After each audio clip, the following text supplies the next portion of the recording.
អស់ម្នាក់នេះកើតមកជាមួយដៃដែលជាគ្រាប់កន្ត្រៃមួយគូសំបីតែការកាន់រនាំងឈើក៏ពិបាកហើយជាញឹកញាប់គាត់បានធ្វើឲ្យមុខស្បែកស្លេករបស់ខ្លួនឯងមានស្នាមឈាមដោយចៃដន្យឪពុកដែលជាអ្នកបង្កើតគាត់គិតថានឹងបដូរដៃធម្មតាឲ្យគាត់ប៉ុន្តែដោយសារការងារហត់នឿយខ្លាំងពេកឪពុកបានដួលស្លាប់ភ្លាមដៃថ្មីដែលត្រៀមនឹងដាក់ឲ្យគាត់ក៏ត្រូវបាក់បែកអស់បុរសនោះចង់ប៉ះមុខឪពុកជាលើកចុងក្រោយប៉ុន្តែចុងក្រោយគាត់អាចទប់បានតែស្នាមឈាមលើមុខឪពុកប៉ុណ្ណោះបន្ទាប់ពីឪពុកបានចាក់ចេញគាត់រស់នៅតែឯងប្រុងប្រយ័ត្នថែរក្សាប្រាសាទចាស់មួយដែលពេញទៅដោយម៉ាស៊ីនជីវិតរបស់គាត់ឯកោនិងស្ងប់ស្ងាត់រហូតដល់ថ្ងៃមួយមាននារីលក់ទំនិញម្នាក់ចូលមកដោយចៃដន្យហើយបំបែកភាពស្ងប់ស្ងាត់នោះនាងឡើងតាមជណ្ដើរតែមួយគត់ហើយឃើញរូបរាងមួយលាក់ខ្លួននៅជ្រុងមួយនាងគិតថាប្រហែលជាគាត់ជាម្ចាស់ប្រាសាទនេះនារីលក់ទំនិញប្រញាប់ណែនាំផលិតផលរបស់នាងទាំងអស់ប៉ុន្តែឆាប់នាងក៏សោកស្ដាយបុរសនោះមានកន្ត្រៃធំពីរនៅដៃធ្វើឲ្យនាងភ័យខ្លាចហើយប្រញាប់សុំទោសថានឹងចាក់ចេញភ្លាមប៉ុន្តែមិនយូរប៉ុន្មាននាងបានស្គាល់ថាមានវាមិនធម្មតាព្រោះកន្ត្រៃទាំងនោះជាដៃរបស់គាត់ពិតប្រាកដនាងមើលដៃលោហៈដែលមិនទាន់បញ្ចប់របស់គាត់ហើយមើលភ្នែកសាមញ្ញនិងមិនដឹងរឿងលោកសង្គមរបស់គាត់បេះដូងនាងទន់ភ្លន់ភ្លាមហើយនាងសម្រេចចិត្តនាំគាត់ទៅផ្ទះនៅលើផ្លូវគាត់យកចុងច្រមុះប៉ះកញ្ចក់រថយន្តយ៉ាងជិតហើយមើលពិភពខាងក្រៅដ៏មានពណ៌ស្រស់ដោយភាពចង់ដឹងកង់នៅតាមផ្លូវក៏អាចធ្វើឲ្យគាត់រំភើបយូរហើយគាត់មិនអាចឈប់សម្ដែងចលនាដៃរបស់គាត់បានទេ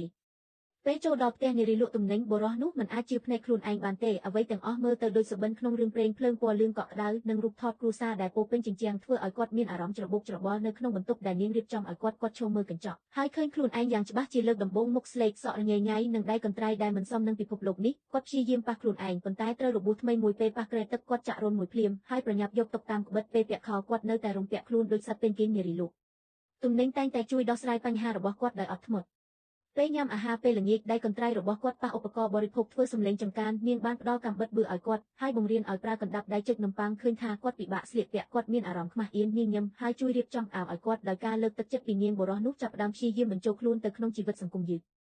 គាត់ប្រើដៃកន្ត្រៃដុតសាច់អាំងកាត់រុក្ខជាតិឲ្យអ្នកជិតខាងជារូបរាងផ្សេងហើយបន្តិចមកក៏ក្លាយជាជាងកាត់សក់ដែលពេញនិយមក្នុងសហគមន៍នារីលក់ទំនិញនាំគាត់ទៅពិធីជប់លៀងហើយបង្ហាញជំនាញរបស់គាត់ឲ្យអ្នកជិតខាងឃើញទោះមានមនុស្សខ្លះសង្ស័យគាត់ក៏ដោយនាងតែងតែគាំទ្រគាត់យ៉ាងមុតមាំដៃកន្ត្រៃរបស់បុរសបានក្លាយជាទេសភាពពិសេសមួយក្នុងទីក្រុងគាត់កាត់រូបដាយណូស័រនិងរូបគ្រួសារសម្រាប់សួនក្រោយផ្ទះនាងតុបតែងសត្វចិញ្ចឹមរបស់អ្នកជិតខាងឲ្យមានរចនាបថទំនើបហើយសូម្បីតែបង្ហាញសមត្ថភាពលើទូរទស្សន៍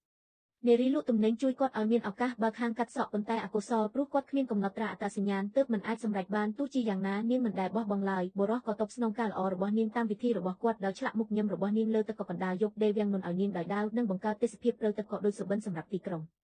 ទោះបីជាយ៉ាងនេះការយល់ច្រឡំនិងការរើសអើងនៅតែមានបុរសត្រូវគេចោទប្រកាន់ដោយមិនត្រឹមត្រូវធ្វើឲ្យប៉ូលីសនាំគាត់ទៅនឹងជួបបញ្ហាទោះគ្រួសារនារីលក់ទំនិញព្យាយាមការពារគាត់ក៏ដោយការសង្ស័យពីមនុស្សក្នុងទីក្រុងនៅចុងក្រោយបានបង្ខំឲ្យគាត់ត្រឡប់ទៅប្រាសាទវិញនៅពេលលានារីលក់ទំនិញមើលក្នុងឯកោរបស់គាត់ដោយភ្នែកពោពេញទៅដោយភាពសោកស្ដាយ